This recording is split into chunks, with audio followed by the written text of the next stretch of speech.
663년 8월 백강에선 치열한 전투가 벌어지고 있었다.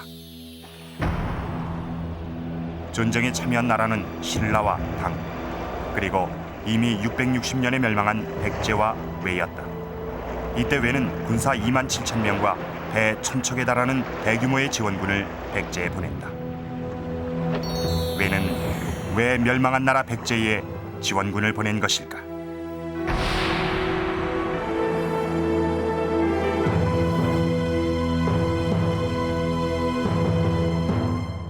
최근 일본은 한일 합방과 대륙 침략 행위를 정당화하는 역사 교과서를 승인하려고 해서 우리나라는 물론이고 이 중국에서도 항의의 목소리가 커지고 있습니다. 이렇게 일본은 잊을만 하면 한 번씩 역사를 왜곡하려고 해서 우리를 분노케 합니다. 자, 오늘 이 시간에는 한일 고대사에 관한 이야기를 해보려고 합니다. 고대 한일 관계사에는 아직도 풀리지 않은 많은 의문이 있습니다. 따라서 이에 대한 한국과 일본의 견해차도 상당히 큰데 혹시 여러분들은 이 백강구 전쟁이란 얘기에 대해서 들어보신 적이 있으십니까?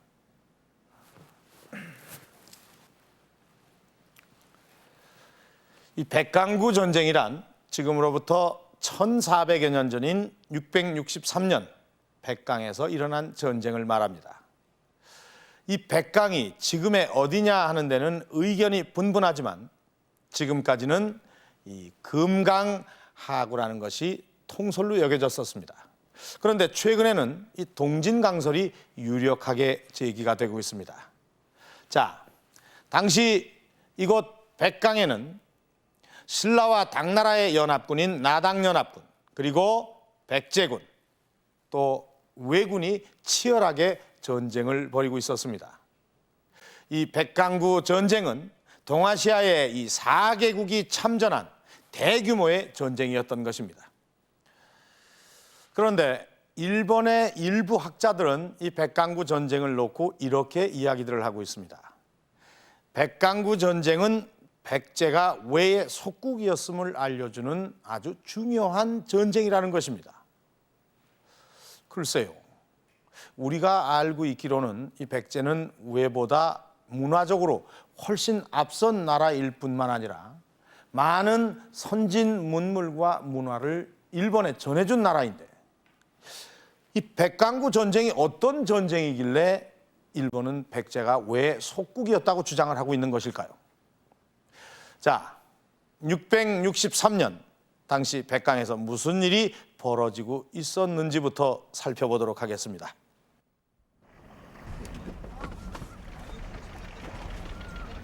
전북 부안군과 김제군 사이를 흐르는 동진강. 이곳은 예나 지금이나 인근 지역 어부들의 삶의 터전이다. 그러나 지금으로부터 1400여 년 전인 663년 8월 이곳은 동아시아 4개국 간의 치열한 전쟁이 벌어지고 있던 전장터였다. 김계시 진봉반도하고 편산에서 개화도 간척 공사를 하면서 강폭이 지금 좁아진 거예요. 이게 강폭이 그때는 4km가 넘었죠. 그러니까 그때 백강 전투가 아마 요 일대에서 아마 이루어졌을 거예요. 예.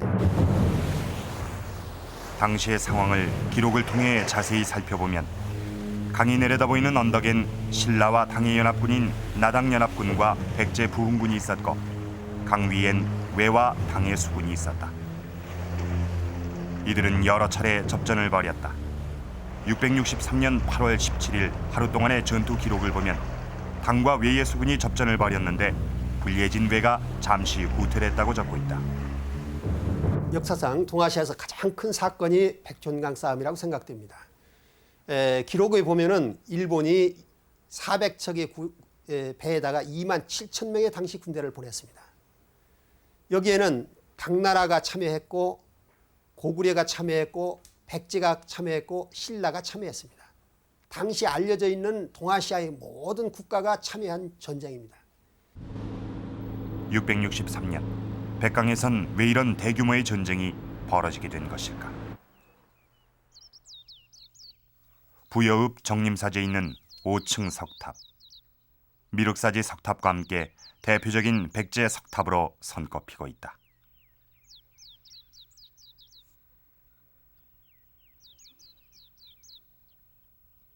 그런데 5층 석탑의 탑신엔 짤막한 글귀 하나가 새겨져 있다. 대당 평백제국 비명. 660년 당나라 장수 소정방이 백제를 정복한 뒤 승리를 기념해 새긴 글이다.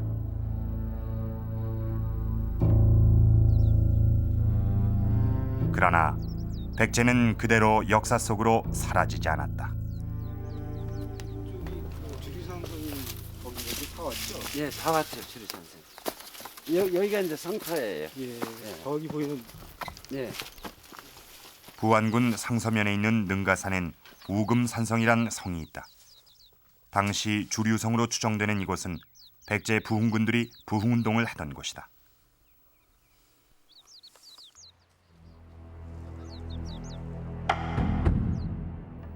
당시 부흥운동을 이끈 장군은 백제 장군 복신과 승려 도침. 이들은 수많은 유민들을 이끌고 주류성으로 들어간다.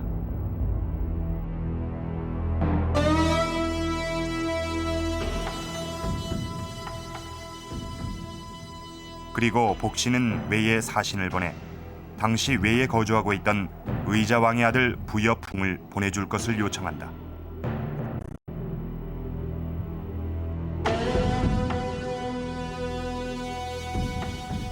복신의 요청에 따라 백제로 돌아온 부여풍은 곧이어 왕으로 추대되고 본격적인 백제 부흥운동이 시작된다. 여기가 이제 우물이 3개가 있는데요. 여기가 제일 큰 우물이에요. 그리고 이 주류성엔 안에 보시면 부흥운동의 흔적이 곳곳에 남아 있다.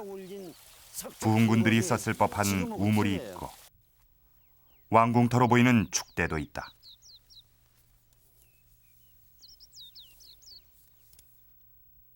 이렇게 견고하게 쌓은 성 안에서 백제 부흥군은 나라를 다시 세우기 위한 부흥운동을 펼쳐나가게 된다.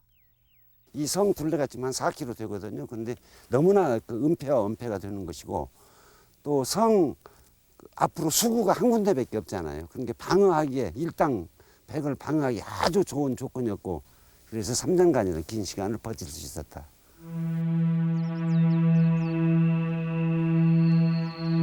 그러나 3년간의 부흥운동이 위기를 맞게 되는 사건이 발생한다.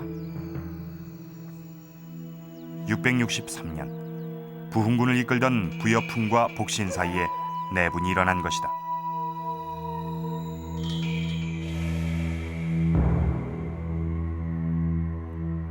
삼국사기엔 당시의 상황이 자세히 기록돼 있는데 복신이 부여풍을 죽이려 하자 이를 안 부여풍이 미리 복신을 죽인 것이다.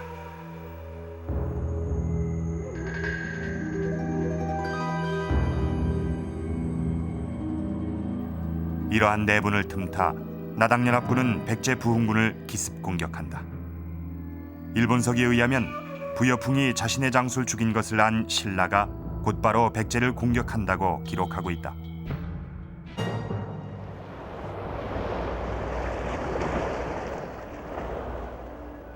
이때 외의 지원군이 바다 건너 백강에 도착한다. 2만 7천 명에 달하는 대규모의 지원군이었다.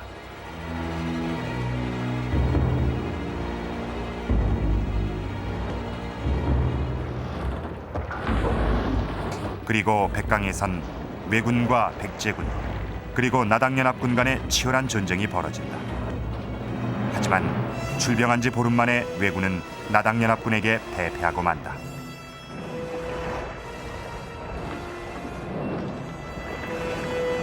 당시에 처참했던 상황을 삼국사기는 이렇게 기록하고 있다.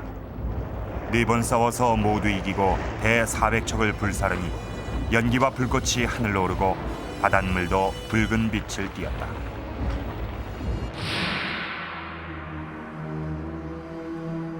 이때 부흥군의 수장이었던 부여풍의 최후도 비참했다. 기록에 의하면 싸움에서 패한 부여풍이 결국은 고구려로 망명했음을 알 수 있다.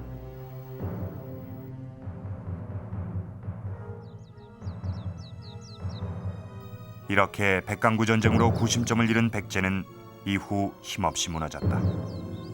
백제 부흥운동의 거점이었던 주류성도 백강구 전쟁에서 패한 지 불과 열흘 뒤에 나당연합군에 의해 함락되고 만다.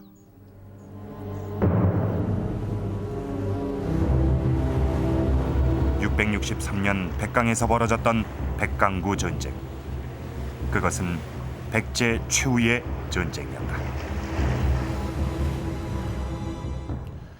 660년 백제가 멸망하고 3년간 지속되었던 백제 부흥운동은 이렇게 끝이 나고 맙니다. 그리고 동아시아의 세력 판도도 큰 변화를 맞이하게 됩니다.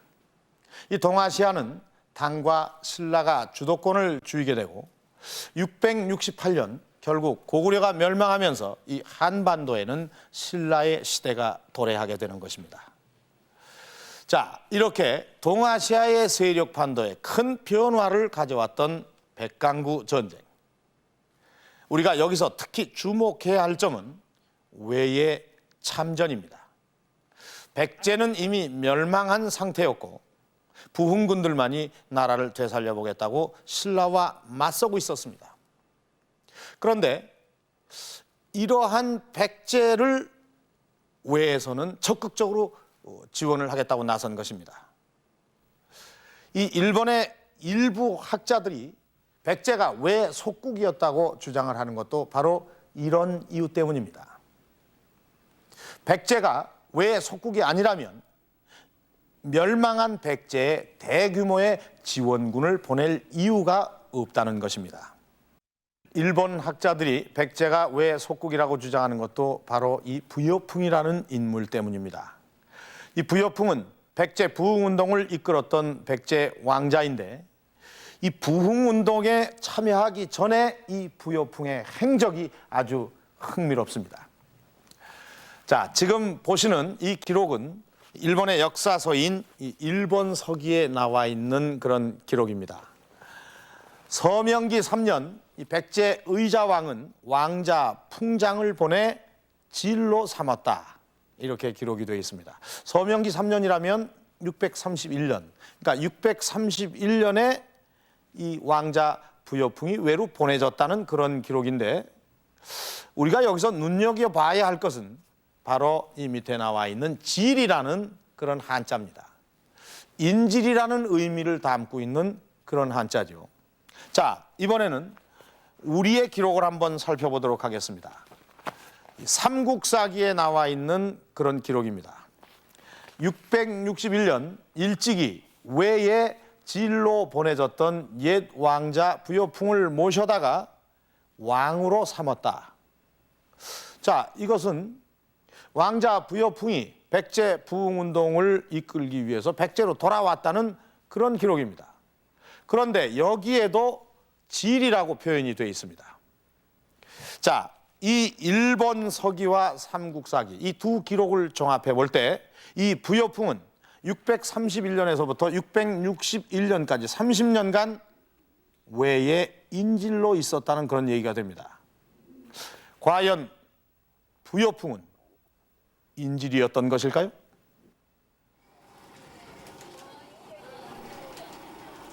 백제 왕자 부여풍은 왜 일본으로 갔을까? 우선 그의 일본에서의 행적을 살펴보기로 했다. 일본 나라현의 사쿠라이시. 이곳엔 부여풍과 관련된 곳이 있다. 사쿠라이시 안에 있는 야트막한 산.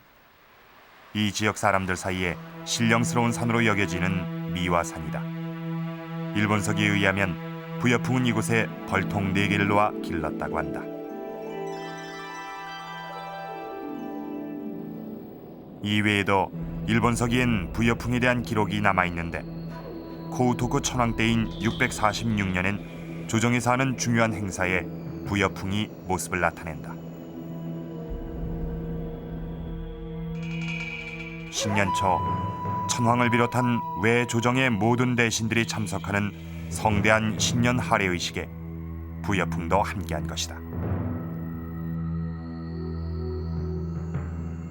부여풍의 기록을 제가 한번 조사를 해봤는데요. 그 앞에 있는 부여풍이 일본 갔을 때 그 농잠이라든지 뭐 벌꿀치기 이런 걸 했습니다. 그 다음에 돌아올 때 부여풍이 그 사람이라 할 것 같으면 한 30년간 주재되어 있는 상황이거든요. 그럼 인지를 그렇게 오래 둘 리가 만마죠. 정치 상황의 변화에 따라 활용하는 게 인질인데 그렇게 오랫동안 아무 변화가 없을 리가 없는데 그렇다면 포로의 개념이 아니지 않느냐. 우리가 보통 일반적으로 그렇다면 생각하는 부여풍이 30년 동안이나 외에 머문 이유는 무엇일까? 삼국사기를 살펴보면 한 가지 흥미로운 사실을 발견할 수 있다. 백제 왕자가 외에 건너간 것은 부여풍이 처음이 아니란 것이다. 하월에 왕이 외국과 이 우호 관계를 맺고 태자 전지를 외국에 보냈다. 이런 그 기록이 나오죠. 이 이후에 계로왕대의 461년에 해당합니다. 계로왕대의 백제 그 계로왕의 동생 곤지를 파견을 합니다. 처음 외에 백제 왕자가 건너간 건 397년 아신왕의 아들이었던 전지였다. 이후 계로왕의 동생인 곤지, 무령왕의 아들이었던 사아군, 성왕의 둘째 아들이었던 희, 위덕왕의 아들이었던 아좌, 그리고 마지막으로 의자왕의 아들이었던 풍장이 631년 외로 건너갔다. 그런데 이들이 외로 건너간 시기엔 한 가지 공통점이 있다. 우선 제일 처음 외로 건너간 왕자인 전지를 보면 그가 일본에 간 건 397년이었다. 이때 백제는 어떤 상황이었을까? 중국 지반에 위치한 광개토 대왕 비. 이 비문엔 전지가 외에 파견되기 바로 1년 전 백제의 상황이 기록돼 있는데 당시 백제는 고구려의 침략을 받아 58개의 성과 700개의 마을을 빼앗겼다. 백제로선 최대의 국가적인 순환이었다.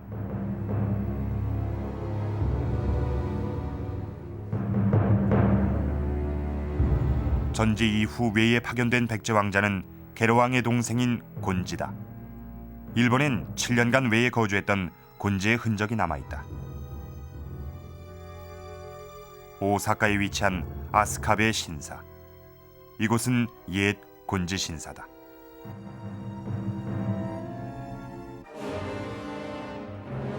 곤지가 외에 파견된 건 461년. 427년 당시 고구려 장수왕은 남진 정책의 일환으로 수도를 국내성에서 평양성으로 옮긴다. 그리고 455년과 469년 두 차례에 걸쳐 대규모의 군대를 이끌고 백제에 쳐들어온다. 백제로선 국가적인 위기의 순간이었다. 더구나 그동안 우호 관계를 맺고 있던 가야국이 백제의 등을 돌리고 신라와의 접근을 시도하고 있었다. 이렇게 고립의 위기에 처하게 되자 백제는 외에 곤지를 보낸다. 백제는 위기 때마다 외에 왕족을 파견한 것이다. 고구려로부터 침략을 받았다든가 국가적인 위기에 빠졌을 때마다 중요한 시기에 그 백제의 왕족들이 파견이 됩니다. 근데 백제의 왕족이라 하더라도 이건 보통 왕족이 아니라 차기 왕의 계승자 혹은 그 왕의 동생 이런 사람들이 나서게 되죠. 그래서 권력의 서열을 본다면은 이 왕에 의해서 넘버 2, 넘버 3에 해당하는 이런 사람들이 외교의 일선에서 나서면서 적극적으로 대외 외교를 추진하는 것이죠. 그래서 이것이 백제 측으로서 볼 때는 긴박한 한반도의 그 정치 정세, 국제 상황 이런 속에서 외국에 기대했던 것은 역시 어떤 군사력 이런 게 아니었겠는가. 실제 전지가 외로 건너간 지 2년 만인 399년 외는 처음으로 백제에 군대를 보낸다. 백제와 내통한 왜군이 신라의 국경을 넘자 신라가 고구려의 사신을 보내 도움을 요청했다는 기록이다.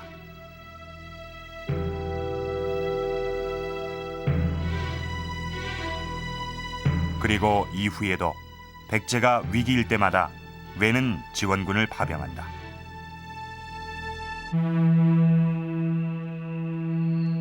그렇다면 왜가 백제와 손을 잡은 이유는 무엇일까?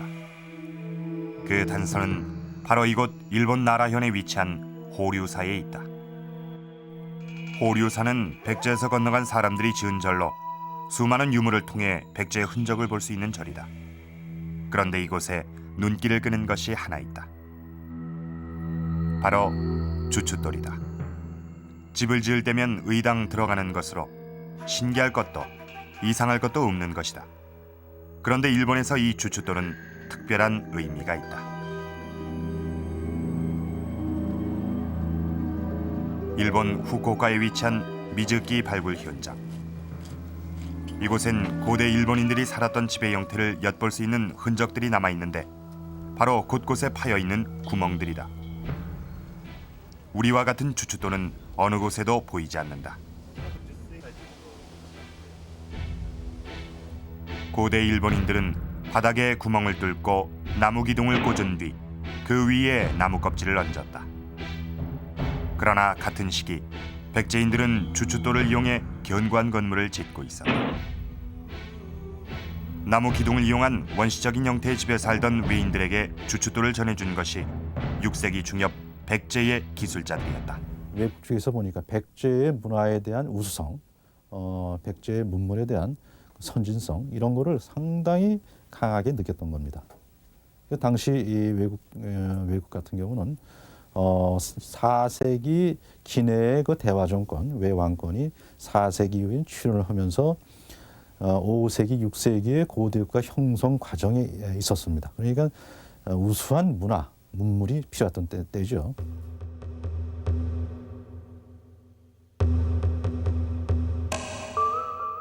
실제 일본 서기를 보면 외로 건너가는 왕자나 사신들은 혼자가 아니었다. 수많은 기술자와 의학 박사 그리고 학자들을 대동했던 것이다.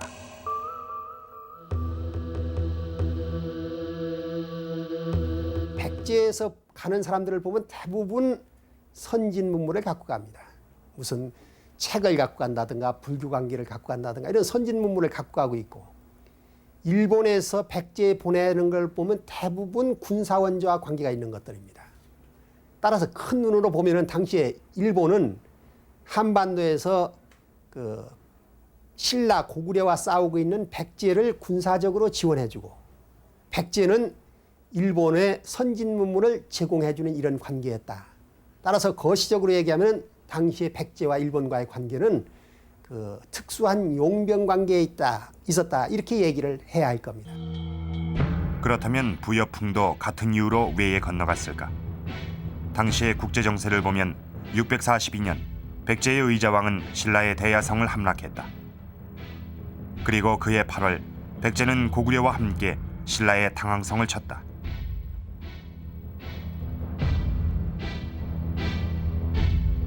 이렇게 백제와 고구려로부터 침략을 받자 신라는 당의 지원을 요청했고 당태종은 곧바로 고구려를 침략했다. 이것은 곧 백제에게 위기감으로 다가왔다. 이때 외에 파견돼 있던 부여풍은 어떤 역할을 했을까? 일본 서기엔 혈호국사로부터 흰꽝을 받은 천황 코우토쿠가 부여풍에게 흰꽝의 의미를 물었다는 기록이 있다. 그러자 부여풍은 태평성대를 뜻하는 좋은 징조라고 했다. 부여풍은 외 천황의 자문 역할을 했던 것이다. 풍장의 그런 행동, 왕과 외왕과의 사이에서 이런 측근에서 자문 역할을 할 수 있었다는 것은 바로 이 풍왕자의 역할, 성격이 단순한 뭐 인질이나 추방당한 사람이 아니라 이런 왕과의 잦은 자문 역할, 접촉을 통해서 백제 왕의 어떤 모종의 외교적인 임무를 띠고 자주 접촉을 하면서 그 백제, 친백제 노선 외교를 추진하는데 노력을 한 증거다 이렇게 얘기를 할 수 있을 것 같습니다. 부여풍이 인질이 아닌 외교 사절이었다는 건 이 부여풍이 백제로 돌아올 때의 상황을 보더라도 알 수가 있습니다. 자, 일본 서기에는 이 부여풍이 귀국할 때의 모습을 이렇게 기록을 하고 있습니다. 백제 왕자 풍장 솔군 5천여 위송 어본향. 백제 왕자 풍장, 즉 부여풍이 귀국할 때 군사 5천 명을 보내서 그의 귀국길을 호위하도록 했다. 자, 부여풍을 따르는 사람이 5천 명이나 될 정도로 그의 돌아오는 길은 아주 성대하고 화려했던 것입니다. 이것만 보더라도 부여풍이 인질이 아닐 뿐만 아니라 백제가 외의 속국이 아니었다는 것을 말해주는 또 하나의 근거입니다. 자, 그렇다면 이런데도 외가 백제의 지원군을 보낸 그 이유는 무엇일까요? 그 이유 중에 하나가 30년간이나 외에 거주하면서 외교 사절의 역할을 충실히 해낸 부여풍이 있었기 때문입니다. 이는 왕족을 이용한 백제 외교술의 성과인 것입니다. 그러나 아무리 그렇다고 해도 당시의 상황은 선뜻 납득이 가지 않습니다. 663년 이 백강구 전쟁이 일어났을 때 백제는 이미 멸망한 뒤였습니다. 국가 간에 서로 외교 관계를 지속할 수가 없는 그런 상황이었습니다. 그런데도 이 외가 백제에 대규모의 지원군을 보낸 데에는 또 다른 이유가 있었습니다. 지난 97년 2월 일본 나라현의 사쿠라이시에선 중요한 유적이 하나 발견됐다. 그동안 이름만 전할 뿐 그 터가 확인되지 않았던 일본 최초의 국립사찰인 백제대사 터다. 사찰에, 그것도 일본 최초의 국립사찰에 백제란 이름을 붙인 것은 흥미로운 일이다. 그래서인지 절터에서 발견되는 각종 유물에서도 백제의 자취를 느낄 수 있다. 그런데 외가 국가에서 세운 사찰에 굳이 백제란 이름을 붙인 이유는 무엇일까? 일본서기에 의하면 이 절을 지은 건 조메이 천황 때인 639년. 천황은 백제천의 서쪽에 백제대사를 지으라고 명한다. 그런데 이때 건립한 건 백제대사만이 아니었다. 그 맞은편인 동쪽엔 백제궁을 지었고 백제궁 북쪽엔 빈궁을 짓고 그곳을 백제대빈이라 하였다. 이렇게 자신이 기관한 곳에 모두 백제란 이름을 붙인 조메이 천황. 그는 백제와 무슨 관련이 있는 것일까? 서명 천황 이런 사람들은 그 자신의 그 궁을 백제궁이라고 하고 또 이제 그 당시에 가장 큰 이제 관사를 이제 백제대사 이렇게 이름을 지어서 그 운영을 한 거 보면 그 당시에 백제를 지향하는 생각들이 이제 외의 조정 속에 있었다고 생각이 됩니다.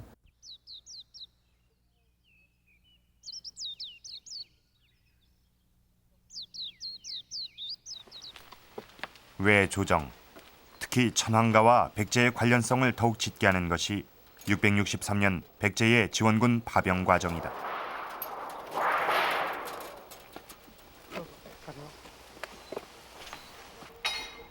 아스카엔 지원군 파병에 관련된 유적이 남아있다. 당시 백제의 지원군 파병을 결정했던 사이메이 천황은 파병 직전 이곳에서 목욕을 하고 승리를 기원하는 제사를 지냈다고 한다. 사이메이 천황이 지원군 파병에 얼마나 심혈을 기울였는지 짐작할 수 있다. 斉明天皇さん自ら自分自身がこの亀型石造物のこの水槽の中に手を洗い口をゆすいで身を清めてこの中の建物でお祈りされたと、そういうふうに今現在この遺跡の正確としては考えておるわけなんです。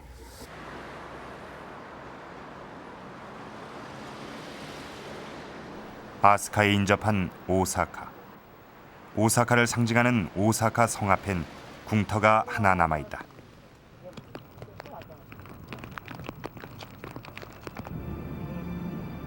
(663년) 당시 이곳엔 나니와 궁이 있었다. 아스카를 떠나 이곳까지 온 사이메이 천황은 이곳에서 군사를 모으고 무기를 마련했다.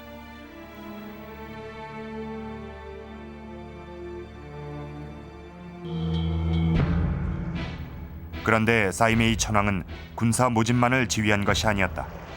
사이메이 천황이 직접 대군을 이끌고 지금의 후쿠오카 지역까지 오게 된다. これが本当に朝倉のだから宮っていうのはここに 일본 후쿠오카현에 위치한 아사쿠라 궁터. 현재 궁터엔 탑만 덩그러니 남아있지만 당시 사이메이 천황은 이곳을 전진기지로 삼고 군사들을 훈련시켰다고 한다.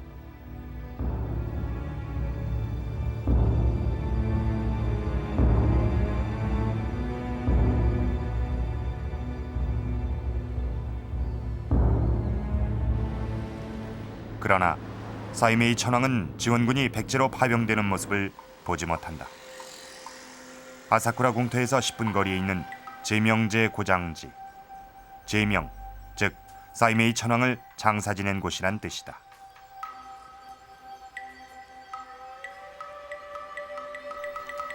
지원군 파병 직전, 사이메이 천황은 갑작스런 죽음을 당한다. 西明帝高宗地ここがその西明天皇が亡くなられて、葬られている場所ということで地元の方は信じてあります。で、ここに書いてある西明帝高宗地というのは、この丸殿のことなんですけども、急いでそのお葬式をやったと簡単に言うとですね。ということで、それはこの辺り周囲にそういう場所があったというのは間違いないと思います。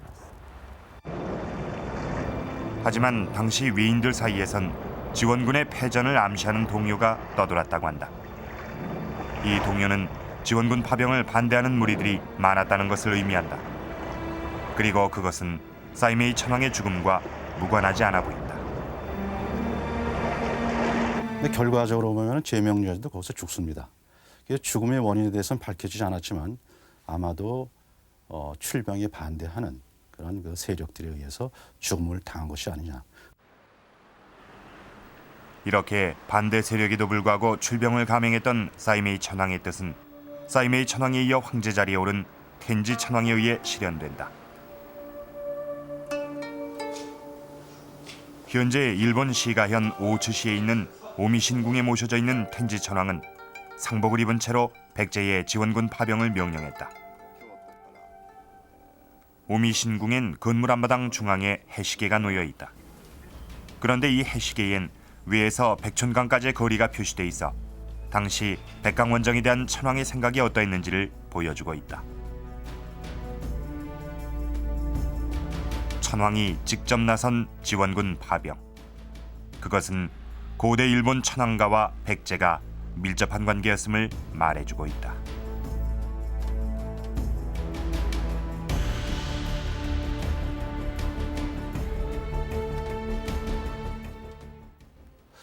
그동안 이 국내 학자들 사이에서는 일본의 천황가와 백제가 아주 밀접한 관련이 있다라고 주장하는 그런 의견들이 제기되고 했습니다. 또 그들 중에서는 일본 천황가의 뿌리를 백제로 보고 있는 사람도 있습니다. 그렇다면 일본 천황가와 백제는 어떤 관련이 있는 걸까요? 자, 여기에서 일본 천황가의 계보를 살펴볼 필요가 있을 것 같습니다. 백제궁을 짓고 그 안에 들어가 살았던 조메이 천황이 34대 천황입니다. 그리고 이 백제 지원군 파병을 구상했던 사이메이가 37대 천황이고 또 그 뒤를 이어 직접 백제 구원군을 파병했던 텐지가 38대 천황입니다. 이들의 가족 관계를 살펴보면 이 조메이 천황과 사이메이 천황은 부부 사이고 조메이 천황이 세상을 떠나자 부인인 사이메이 천황이 그 뒤를 이어받았고 그 사이에 난 아들이 바로 텐지 천황입니다. 이 조메이 천황의 친백제적인 성향이 그 부인인 사이메이 천황과 텐지 천황에게 큰 영향력을 미쳤다고 볼 수가 있습니다. 그런데 이 가계도를 보면 또 한 가지의 의문이 생깁니다. 이 사이메이 천황이 두 번이나 천황의 자리에 오르고 있다는 것입니다.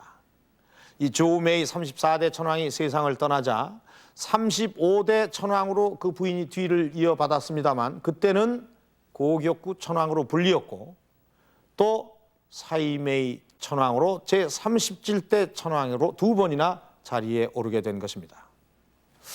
자, 이 사이메이는 어떻게 해서 두 번이나 천황의 자리에 오르게 된 걸까요?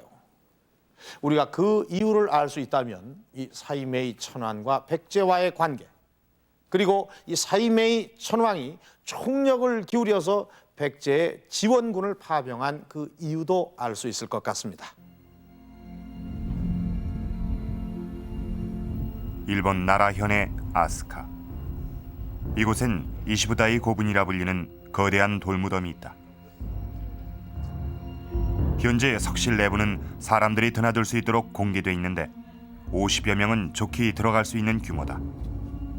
무덤을 만드는 데 쓰인 돌의 크기도 상당하다. 그중 천장석의 무게는 무려 77톤에 달하는데 이 돌을 사람이 힘으로 옮겼다면 그만큼 무덤 주인공의 권력이 막강했음을 의미한다. 과연 이 무덤의 주인공은 누구일까? でこの古墳に葬られておる方はどな方かと言いますと、日本では蘇我馬子と言われておるその当時今から1400年前に非常に大きな勢力を力を持った方でして、この方のご先祖、正しく言えばひいおじいさんは韓国の百済からお越しになった方で、韓国でのお名前を木良町、そして、その日本では蘇我の町という方でして 실제 삼국사기에는 목현만치란 이름이 등장하는데 그는 목예만치라고도 불린다. 475년 기록을 보면 당시 백제는 고구려의 침략을 받아 웅진으로 천도하는 위급한 상황이었는데 이때 목예만치가 문주왕과 동행한다.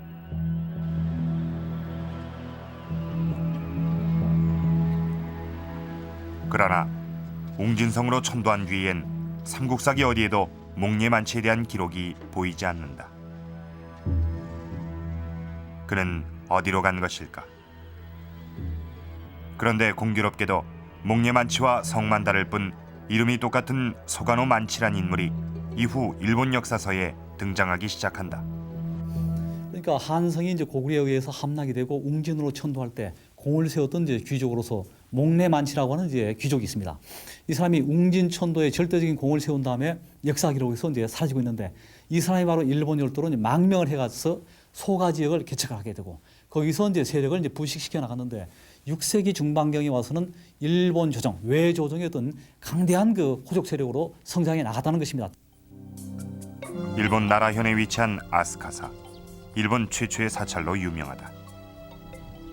그런데 이 사찰을 지은 사람이 바로 목예만치, 즉 소간호 만치의 증손인 소간호 우마코다. 6세기 중반에 백제에서 많은 기술자들이 갔는데 이 기술자들을 소가씨가 전부 거느리고 있었습니다.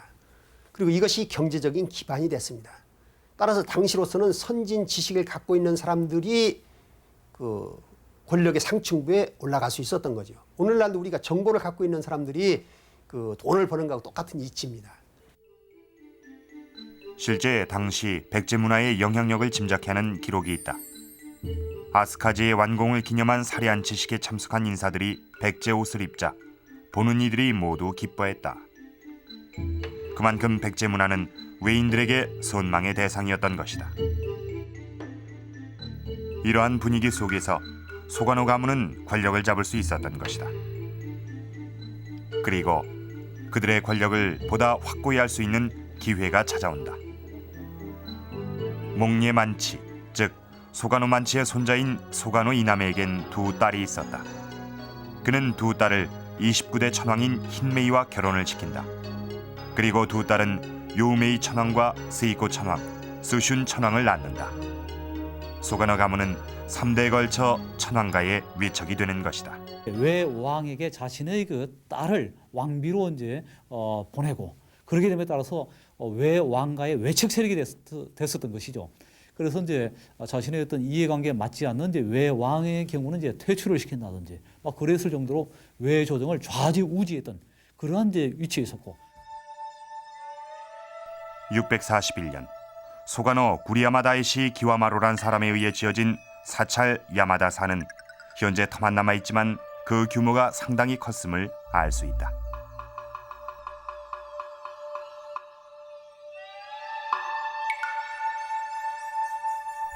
소관오 가문은 이렇게 6세기에서 7세기 중반까지 100여 년간 권력의 핵심에 있으며 백제의 선진 문물과 문화를 외에 전해주었다. 그리고 외 천황이 친백제적인 정책을 펴는데 결정적인 역할을 했다.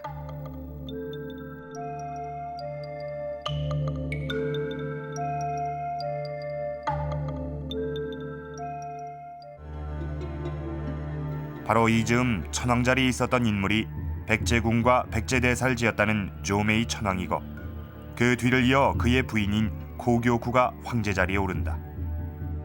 그러나 고교쿠 천황은 즉위 4년 만에 천황 자리에서 물러나야 했다.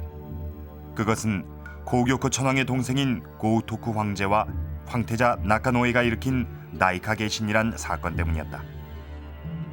당시 나카노의 황태자는 천황가의 외척으로 100여 년간 최고의 권력을 누리던 소관오 일족을 모두 죽인다. 백제계 가문인 소관오 가문의 몰락이었다. 나카노의 황태자는 왜 소관오 가문을 제거한 것일까? 6세기 후반에 신라가 한강 유역 하류를 점령하고, 또 중국에서는 북조가 통일됨에 따라서 백제와 중국과의 관계보다도 신라와 중국, 고구려와 중국과의 관계가 긴밀해지고, 따라서 선진 문물의 도입을 필요로 하고 있던 일본으로서는 신라나 고구려와의 관계가 더 절실해지기 시작했다. 따라서 친신라적인, 친고구려적인 정책으로 전환할 것을 요구했지만은 소가시로서는 친고구려 정책, 친신라 정책을 취하는 것은 소가시의 그 입지를 잃어버리는 거다. 따라서 소가시 이것을 반대하는 소가시를 타도하고 당나라 신라 유학생들이 중심이 돼서 친신라적인 정권을 세운 것이 대화개신입니다. 나이카 개신의 주역은 바로 고교쿠를 폐위시키고 그 뒤를 이어 천황에 오른 고토쿠와 황태자 나카노에다. 그런데 외 조정에선 또다시 권력 투쟁이 벌어진다. 고토쿠와 나카노에 간에 내분이 발생한 것이다. 고토쿠와 나카노에 사이의 갈등은 황태자 나카노에의 승리로 끝이 났다. 이렇게 권력을 잡은 나카노에는 자신의 어머니를 다시 천황 자리에 올리는데, 그가 바로 백제의 지원군 파병을 결정한 사이메이 천황이다. 이 중대형 황자와 천황인 효덕 천황 사이에 권력 투쟁이 일어났습니다. 따라서 이 중대형이 권력을 장악하기 위해서 친신라적인 효덕 천황을 무너뜨리기 위해서는 결국에 옛날에 친백제 세력과 손잡을 줄 않을 수 없고, 이 세력과 손을 잡고 다시 권력을 장악한 것이 저는 650년경이라고 이렇게 생각됩니다. 친백제적인 세력으로서 권력을 장악한 천지천황으로서는, 중대형 황자로서는 당연히 군대를 보내지 않을 수 없게 큰 이런 배경을 갖고 있었다. 백제에 지원군을 보냈던 663년. 천황가의 권력 기반은 백제계 세력이었다.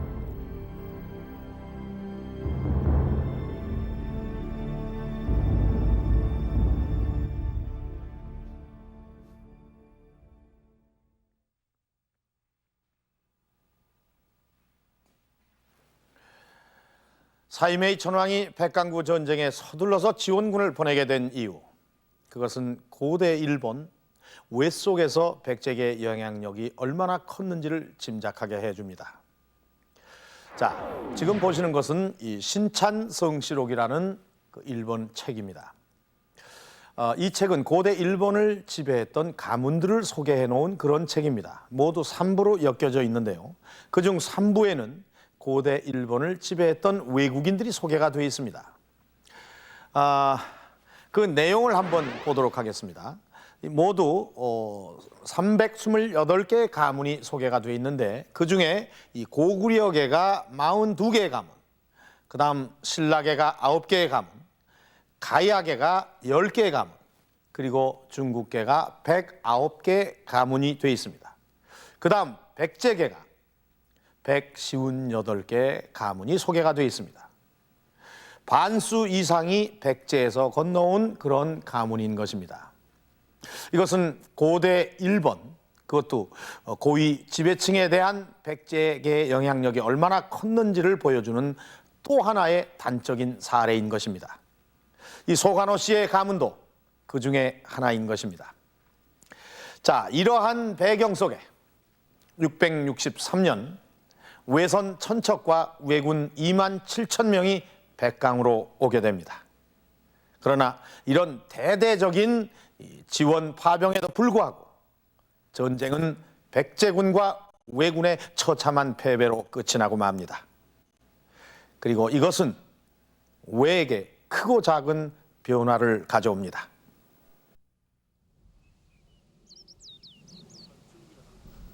일본 후쿠오카 현의 타자이 후시. 이곳엔 백강구 전쟁에서 패배한 직후 왜의 변화를 짐작할 수 있는 유적이 있다.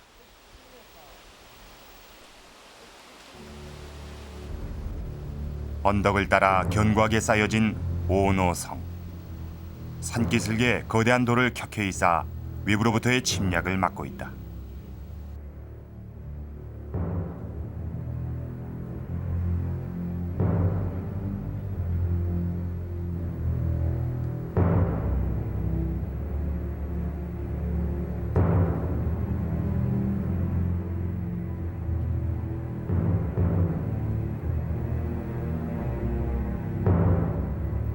성 내부에선 주춧돌이 발견됐다. 이곳엔 거대한 건물이 세워져 있었을 것이다. 그런데 이렇게 산기슭에 돌을 이용해 성을 쌓고 건물을 짓는 건 고대 일본의 성축조 방식이 아니다. 日本の山上で古代の山上ではですね、ほとんど土を持った土塁という形で周辺をずっと守りますけれども、ここは大野城は日本で最初に作られた古代山城ということで、こういう石をたくさん積んで、作っています。これは韓国の古代山城にたくさん見られる、普通に見られる形態で、向こうの技術そのものだと思われています。 실제 일본 서기에 보면 백강구 전쟁에서 패배하고 2년 뒤인 665년 달솔 답본 춘조를 보내 오노성을 쌓는데 달솔은 백제의 지방 행정관이다. 그러니까 백제 기술자를 이용해 오노성을 쌓은 것이다. 그리고 이때 왜는 오노성 외에 10여 개의 성을 일본 열도 곳곳에 쌓는다.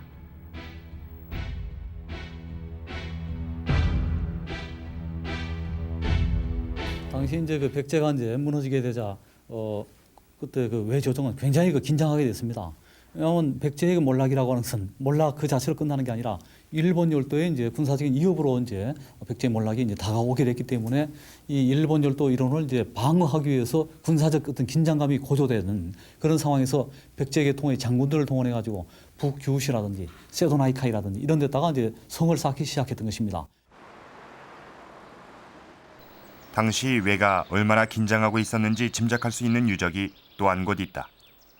일본 시가현 오츠시의 주택가 한켠에 그리 넓지 않은 터가 있는데 이곳은 천황이 머물던 궁터라고 한다.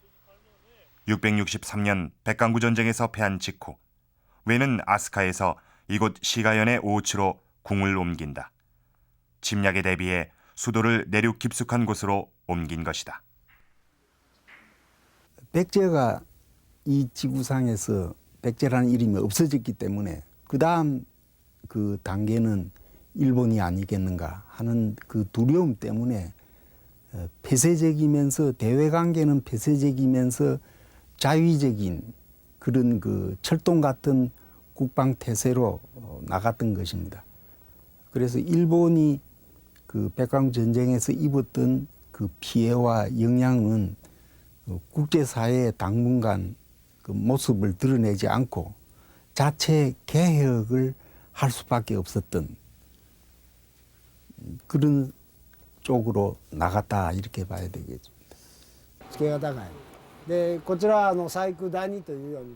왜는 내부적으로도 급격한 변화를 겪게 된다.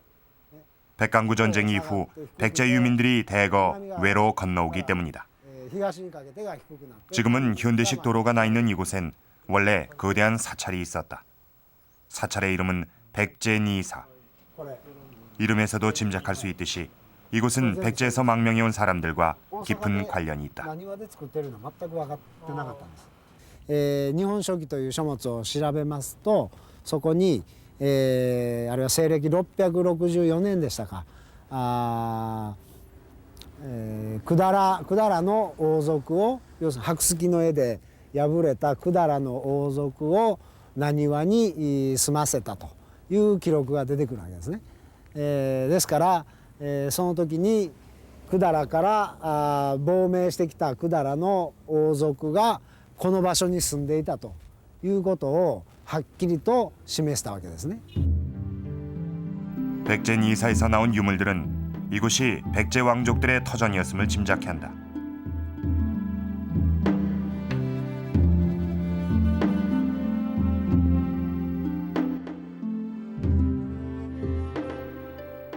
그런데 백제니사엔 눈길을 끄는 유물이 하나 있다.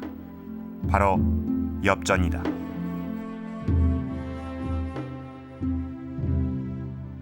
화동계진 같은 경우는 이제 일본에서 최초로 만들어진 화폐라고 할 수 있겠는데요.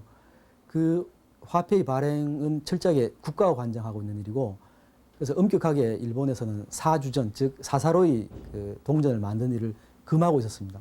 특별히 백제왕씨한테 주전을 허용했다고 우리가 생각을 했다 그러면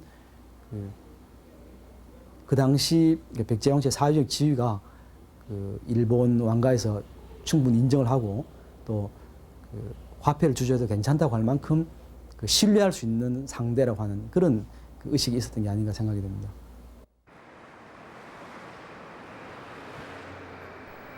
오사카 지역의 주택가에서 어렵지 않게 볼 수 있는 백제란 성씨의 문패. 이는 백제 왕족들이 이곳에 정착한 이후 갖게 된 성씨다. 왜는 이렇듯 백제 왕족들에게 각별한 대우를 했다. 그 이유는 무엇일까? 백강구 전쟁에서 패한 이후 새로이 수도가 된 시가현 오츠시. 이곳엔 당시 천왕이었던 텐지 천왕을 모신 오미신궁이 있는데 그 안엔 눈에 띄는 유적이 있다. 물을 이용해 시간을 확인하는 물시계로 일본 최초의 물시계다.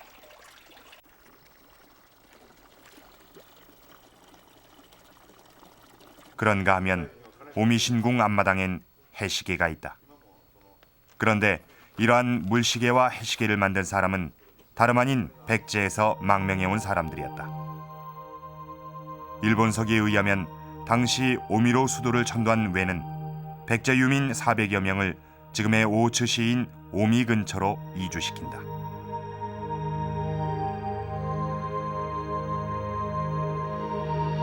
오미 금강으로 천도를 하는데 이곳에 백제 망명 집단들, 사람들을 많이 이주시킵니다. 그러니까 왕도에 이들을 이주시켰다는 것은 이들을 그 일본의 조정에서 혹은 뭐 실무 관료로서 충분히 이용할 수 있다는 생각 판단 때문이겠죠. 실제로 그 이들이 그 일본 조정에서 어떠한 역할을 했는가? 병법에 밝은 사람들은 그와 관련된 직무에, 의학에 밝은 사람은 또 의학 직무에, 오경에 밝은 사람은 오경에 관련된 직무에 각 그 직능별로 그 역할을 맡게 하는 것입니다. 실제 오츠시 곳곳엔 당시 백제 유민들의 활약을 볼 수 있는 유적이 있는데 오미신궁 옆 주택가엔 시가현 권학당 유적비가 있다. 권학당은 지금으로 치면 일종의 국립대학이다. 이곳에 권학당을 짓고 외인들을 가르친 사람이 바로 백제인이었다. 그 율령국가라는 건 뭐 여러 가지 표현할 수 있지만 어떤 측면에서는 관료들이 중심되는 이런 국가입니다. 따라서 백제에서 건너간 관료들이 일본의 율령국가를 형성해 나가는데 큰 역할을 했습니다.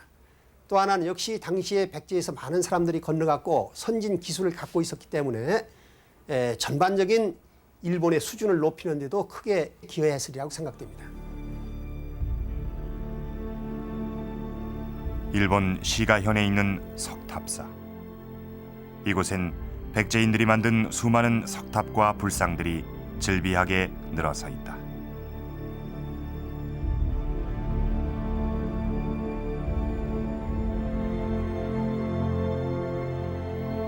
백강구 전쟁에서 패한 이후 폐쇄적인 외교 정책을 폈던 외. 그러나 오히려 이 시기 외는 율령 체제의 확립을 통해 국가적인 기틀을 다지게 된다. 그것은 그 안에 수많은 선진 문물과 문화를 남긴 백제인들이 있었기에 가능한 일이었다.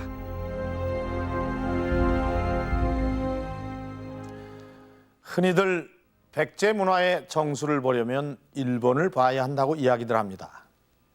그것은 백제와 고대 일본, 즉 외 사이에 있었던 아주 친밀한 외교 관계의 결실일 뿐만 아니라 백제가 멸망한 후에도 외 속에서 백제 문화를 꽃피웠던 백제인들의 흔적이 남아있기 때문입니다. 한국과 일본의 고대사에 대한 시각은 너무나도 큰 차이가 납니다. 일본의 일부 학자들이 주장하고 있는 일본이 가야를 200년 동안이나 지배했다는 임나 일본 무설도 그렇고, 또 오늘 살펴본 백제가 외의 속국이었다는 주장도 그렇습니다. 그동안 우리에게 잘 알려지지 않았던 백강구 전쟁, 그것은 아직도 많은 부분이 베일에 가려져 있는 고대 한일 관계를 밝혀주는 하나의 실마리가 되는 사건입니다. 오늘 역사 스페셜이 지금으로부터 1400여 년 전에 있었던 한 전쟁을 주목한 것도 바로 그런 이유 때문입니다.